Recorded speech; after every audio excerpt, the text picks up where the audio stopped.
नमस्कार दोस्तों। आइए देखते हैं आज का महत्वपूर्ण करंट अफेयर। केंद्रीय मंत्री अमित शाह ने अंतर्राष्ट्रीय महिला दिवस पर त्रिपुरा में 33% सरकारी नौकरी में महिलाओं के लिए आरक्षण दिया जाएगा। ठीक है, यह अगरतला की जनसभा में घोषणा की। तो महिला दिन के दिन हमारी त्रिपुरा सरकार ने 2022 में महिलाओं के सशक्तिकरण के लिए जो है 33% आरक्षण रिजर्वेशन दिया जाएगा महिलाओं को। स्वीडन के गोथेनबर्ग विश्वविद्यालय में वीडेम संस्थान की नवीनतम रिपोर्ट के अनुसार 2021 में विश्व स्तर पर एक औसत नागरिक के पास मौजूद लोकतंत्र का स्तर 1989 के स्तर से नीचे चला गया है। शीत युद्ध की अवधि के दौरान प्राप्त लोकतांत्रिक लाभ तेजी से घट रहे हैं। ठीक है ना, शीत युद्ध के बाद की अवधि के दौरान। रिपोर्ट की शीर्षक है लोकतांत्रिक रिपोर्ट 2022, जिसमें निरंकुशता की बदलती प्रकृति, ये इसका शीर्षक है। तो ये कहा गया है कि जो है लोकतांत्रिक, ठीक है ना, जो सरकारों का जो है स्तर वो नीचे गिर रहा है।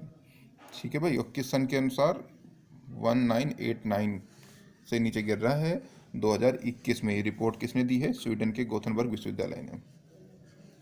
अंतर्राष्ट्रीय महिला दिवस के अवसर पर केंद्रीय सूक्ष्म लघु और मध्यम उद्यम के मंत्री ने महिलाओं के लिए एक विशेष उद्यमिता प्रोत्साहन अभियान शुरुआत किया है। कौन सा? समर्थ शुरुआत की है। किस मंत्रालय ने किसने शुरुआत किया है? तो MSME। तो ध्यान रखिएगा भैया, कौन सी योजना शुरुआत की गई? समर्थ। ठीक है भाई। और निःशुल्क कौशल विकास कार्यक्रमों में 20% सीटें महिलाओं के लिए आवंटित की जाएंगी, ये भी इसके अंदर है। ठीक है। घरेलू हिंसा से महिलाओं के संरक्षण के अधिनियम 2005 बना हुआ था, जिसमें घरेलू हिंसा से महिलाओं का संरक्षण अधिनियम 2000 कब बना था? 5 बना था। तो ये सन याद रखें। दहेज निषेध अधिनियम तो जानते ही होंगे, 1961। भुगतान स्वीकृति सबके लिए प्रतिबंधित था। और कार्यस्थल पर महिलाओं का यौन पीड़न रोकथाम निषेध निवारण अधिनियम बना है 2013 में। तो ये याद रखें, पेपर में सनी पूछ लिया जाएगा, ये मैच मिलान करने को आ जाता है। अगली खबर की ओर बढ़ते हैं। तो संयुक्त राष्ट्र ने महिलाओं पर 4 विश्व सम्मेलन अभी तक आयोजित किए गए हैं। पहला आयोजित हुआ था 1975 में मैक्सिको सिटी में, दूसरा कोपेनहेगन 1980 में, तीसरा नैरोबी 1985 में, और सबसे महत्वपूर्ण जो कहेंगे आप वो बीजिंग में 1995।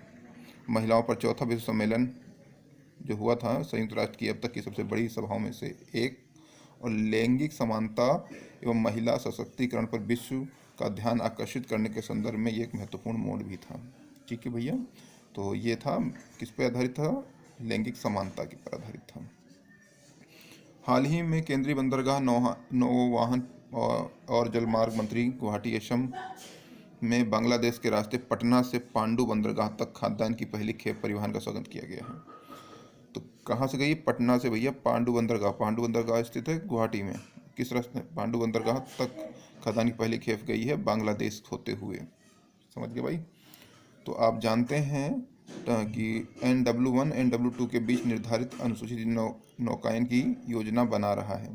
तो जो भी आपके पास भारतीय अंतर्देशीय जलमार्ग प्राधिकरण जो है वो NW1 NW2 के बीच निर्धारित अनुसूचित नौकायन योजना बना रहा है। भारत में लगभग 14,500 किलोमीटर नौगम्य जलमार्ग है, जिसमें नदियां, नहरें, बैक वाटर, खाड़ियां आदि शामिल हैं।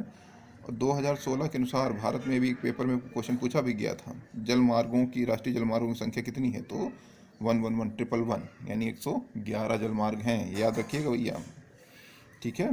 और सबसे लंबा जलमार्ग कौन है? NW1 गंगा भागीरथी हुगली नदी प्रणाली पर आधारित है। प्रयागराज टू हल्दिया 1620 किमी लंबाई के साथ सबसे लंबा राष्ट्रीय जलमार्ग है। चलिए नेक्स्ट खबर देखते हैं। हमारे भारतीय विज्ञान शिक्षा एवं अनुसंधान संस्थान IISER, इसका फुल फॉर्म भी देखिएगा, IISER पुणे में स्थित है, के भौतिक विज्ञानी प्रोफेसर दीपक धर को IUPAP international union for pure and applied physics की ओर से सांख्यिकी भौतिकी में उत्कृष्ट उपलब्धियों के लिए 3 साल में एक बार दिया जाता है। यह पुरस्कार प्रदान किया गया है। दीपक धर को जापान में होने वाले स्टेट फिक्स 28 में दिया जाएगा। वह प्रिंसटन यूनिवर्सिटी के जॉन जे होफील्ड के साथ पदक का साझा करेंगे। इनका भी नाम याद रखिएगा, जॉन जे होफील्ड। ठीक है, और ये दीपक धर बोल्ट्जमान पदक सम्मानित वाले पहले भारतीय बन गए, इसलिए ज़्यादा महत्वपूर्ण है। ठीक है भैया, भौतिक विज्ञानी दीपक धर पहले बोल्ट्जमान पदक प्राप्त करने वाले भारतीय बन गए हैं। किनके साथ मिल रहा है? जॉन जे हो फील्ड के साथ में। अगली खबर है, भारत और श्रीलंका के बीच द्विपक्षीय सैन्य अभ्यास जो है सिलेनेक्स, इसका नाम रखा गया है, नौसेना अभ्यास है, का 9वां संस्करण विशाखापत्तनम में आयोजित किया जा रहा है।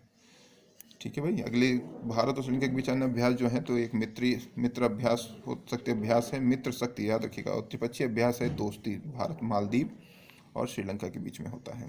अगली खबर की ओर बढ़ते हैं हम लोग। तो कन्याकुमारी वन्य जीव अभ्यारण्य जो है, इसके बारे में थोड़ी सी जानकारी दे रहा हूँ आज।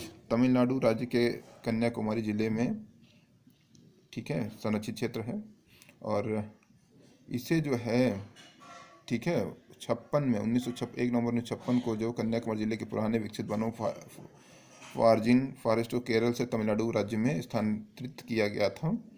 तो ये तो ज़्यादा बहुत महत्वपूर्ण है नहीं, इसमें देख लेते हैं, अक्सर पूछ लेता है कि कौन कौन से जीव पाए जाते हैं। तो यहाँ बाघों का निवास स्थल है, 7 नदियाँ जंगल से निकलती हैं, और सदाबहार 16 वन पाया जाता है। ठीक है, 16 वनों का नाम। ठीक है, तो ये भैया उष्णकटिबंधीय वन वर्षा वन कहलाते हैं 16 वन। तो याद रखिएगा 16 वन भाई। ठीक है, तो ये उसी में पाए जाते हैं।